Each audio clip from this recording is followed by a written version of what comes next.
sasabihin sa inyo. Subalit, hindi pa ninyo kayang tanggapin sa ngayon.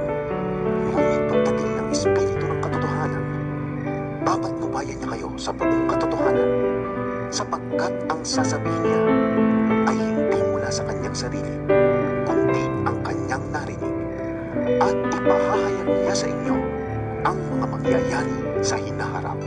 Pararangalan niya ako, sapagkat tatanggapin ng Espiritu mula sa akin ang ipahahayag niya sa inyo.